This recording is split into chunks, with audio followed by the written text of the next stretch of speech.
केरला के गवर्नर आरिफ मोहम्मद खान जी, मुख्यमंत्री श्री पिनाराई विजयन जी,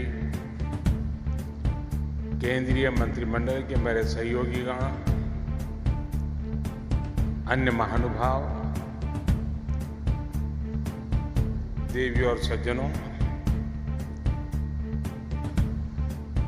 मैं धन्यवाद देता हूं श्रीमान सर्बानंद सोनोवाल जी की टीम, श्रीमान श्रीपद यशो नाइक जी और हमारे साथी श्रीमान वी मुरलीधरन जी, श्रीमान शांतनु ठाकुर जी, एला करालियरकुम एंडे नन्ना नमस्कारम।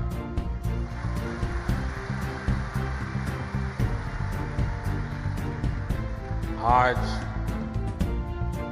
मेरे लिए बहुत सौभाग्य का दिन है। सुबह मुझे गुरुवायूर मंदिर में भगवान गुरुवायूरप्पन के दर्शन करने का सौभाग्य मिला और अब मैं केरला की ईश्वर रूपी जनता जनार्दन के दर्शन कर रहा हूं। मुझे यहां केरला के विकास के उत्सव में हिस्सा लेने का अवसर मिला है। साथियों, कुछ ही दिन पहले अयोध्या में महर्षि वाल्मीकि इंटरनेशनल एयरपोर्ट का लोकार्पण करते हुए मैंने केरला में स्थित रामायण से जुड़े 4 पवित्र मंदिरों नालंबलम की बात की थी। केरला के बाहर बहुत लोग नहीं जानते कि ये मंदिर राजा दशरथ के 4 पुत्रों से जुड़े हैं। ये सौभाग्य की बात है कि अयोध्या में राम मंदिर की प्राण प्रतिष्ठा से कुछ दिन पहले ही मुझे त्रिपुरायर के श्री रामस्वामी मंदिर के दर्शन करने का अवसर मिला।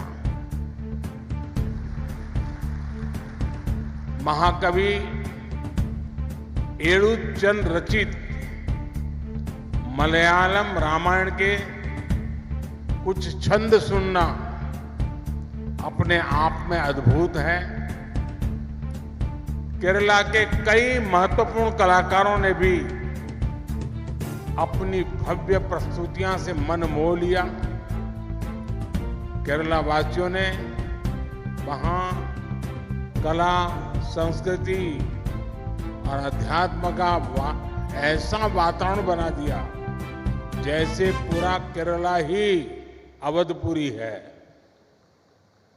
साथियों, आजादी के अमृतकाल में भारत को विकसित राष्ट्र बनाने में देश के हर राज्य की अपनी भूमिका है।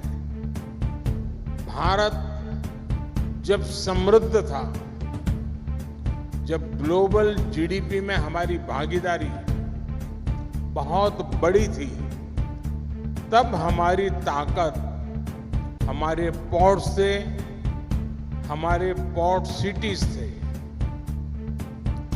आज जब भारत फिर से ग्लोबल ट्रेड का एक बड़ा केंद्र बन रहा है, तब हम फिर से अपनी समुद्र शक्ति को बढ़ाने में जुटे हैं। इसके लिए केंद्र सरकार समुद्र किनारे बसे कोच्चि जैसे शहरों का सामर्थ्य और बढ़ाने में जुटी है।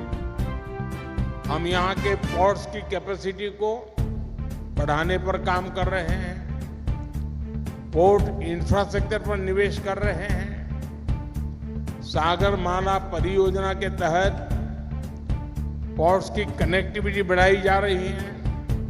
साथियों, आज यहां देश को अपना सबसे बड़ा ड्राई डॉक मिला है।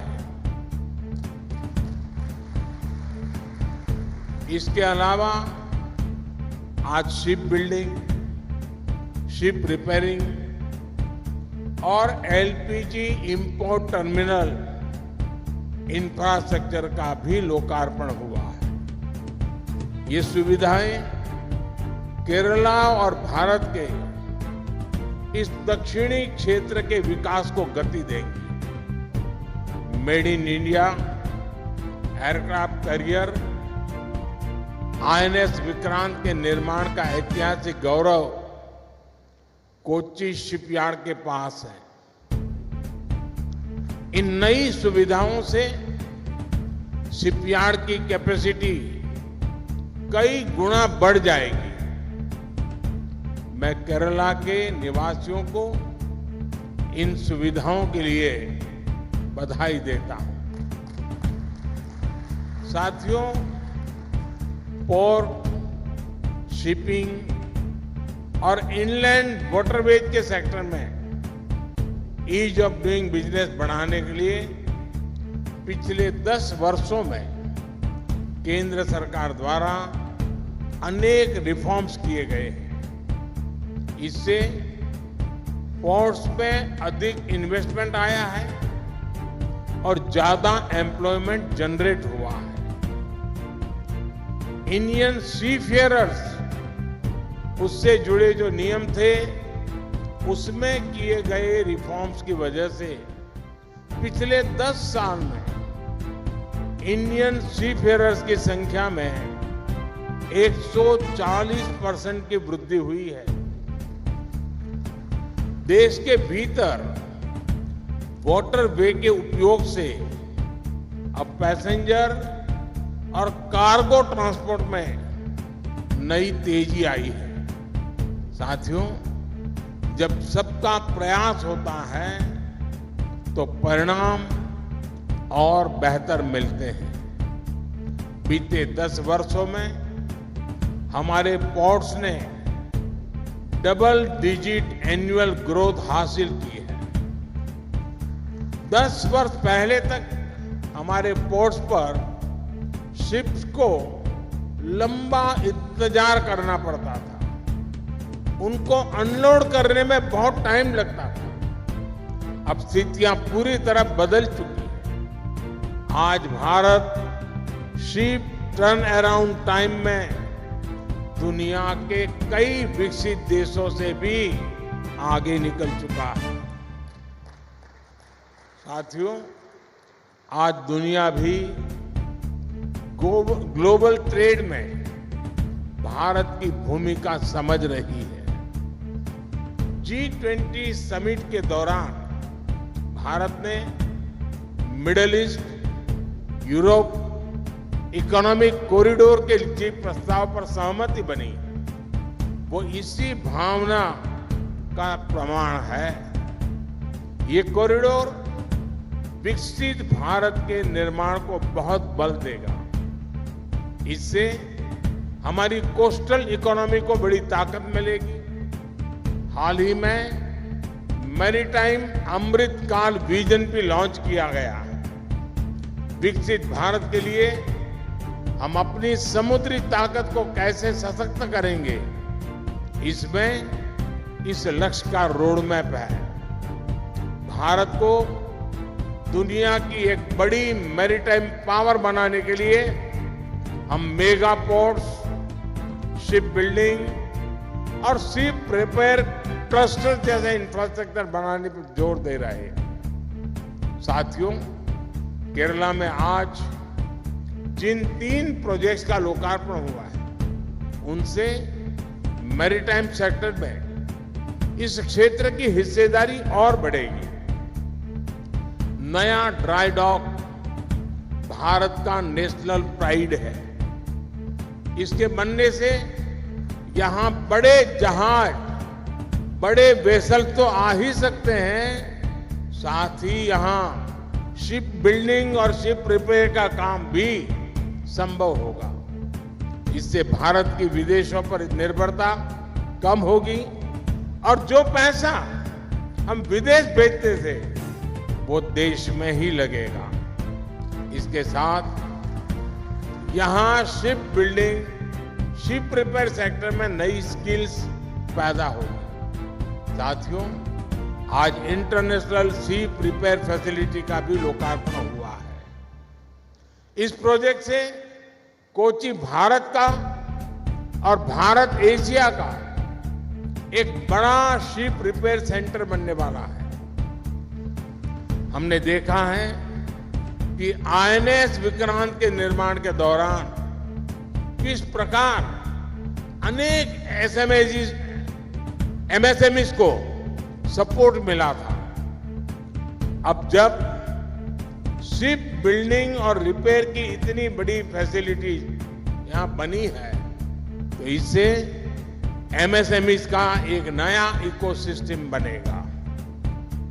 जो नया एलपीजी इंपोर्ट टर्मिनल बना है, इससे कोच्चि, कोयम्बटूर, ईरोड, सेलम, कालीकट, मदुरई और त्रिची में एलपीजी की जरूरतें पूरी होगी। इससे इन इलाकों में इंडस्ट्री और दूसरी इकोनॉमिक डेवलपमेंट को भी मदद मिलेगी और नए रोजगार भी बनेंगे। साथियों, कोच्चि शिपयार्ड आज आधुनिक और ग्रीन टेक्नोलॉजी से lace made in India vessels बनाने में भी अग्रणी है। कोच्चि वाटर मेट्रो के लिए जो इलेक्ट्रिक वेसल्स बनाए गए हैं वो प्रशंसनीय है। अयोध्या, वाराणसी, मथुरा और गुवाहाटी के लिए भी इलेक्ट्रिक हाइब्रिड पैसेंजर फेरीज का निर्माण यहीं हो रहा है। यानी देश के शहरों में आधुनिक और ग्रीन वाटर कनेक्टिविटी में कोच्चि शिपयार्ड की भूमिका अहम है। मुझे बताया गया है कि हाल में आपने नॉर्वे के लिए भी जीरो एमिशन इलेक्ट्रिक कार्गो फेरी डिलीवरी की है। यहां हाइड्रोजन फ्यूल पर चलने वाले दुनिया के पहले फीडर कंटेनर वेसल के निर्माण पर भी काम चल रहा है। ये make in India, make for the world के हमारे विजन को सशक्त करता है। भारत को हाइड्रोजन फ्यूल आधारित ट्रांसपोर्ट की तरफ ले जाने का जो हमारा मिशन है उसको कोच्चि शिपयार्ड और सशक्त कर रहा है। मुझे विश्वास है कि बहुत ही जल्द स्वदेशी हाइड्रोजन फ्यूल सेल फेरी भी देश को मिलेगी। साथियों, blue economy, port lead development को और उसके कारण हमारे मछुआरे भाई बहनों की एक बहुत बड़ी भूमिका मैं इसमें देखता हूं। आज पीएम मत्स्य संपदा योजना से फिशिंग के लिए भी आधुनिक इंफ्रास्ट्रक्चर बनाया जा रहा है। केंद्र सरकार डीप सी फिशिंग के लिए मछुआरों को आधुनिक नाव देने के लिए सब्सिडी दे रही है। किसानों की तरह ही मछुआरों को भी किसान क्रेडिट कार्ड की सुविधा दी गई है। ऐसे प्रयासों की वजह से बीते 10 वर्षों में मछली उत्पादन और एक्सपोर्ट दोनों में कई गुना बढ़ोतरी हुई। आज केंद्र सरकार सी फूड प्रोसेसिंग में भारत की हिस्सेदारी को और बढ़ाने का प्रयास कर रही है। इससे भविष्य में हमारे मछुआरे साथियों की आय भी बहुत बड़ी वृद्धि होगी, उनका जीवन और आसान होगा। केरला का निरंतर तेज विकास हो, इसी कामना के साथ नए प्रोजेक्ट की मैं फिर से एक बार आप सबको बहुत बहुत बधाई देता हूं। आप सभी को शुभकामनाएं। धन्यवाद।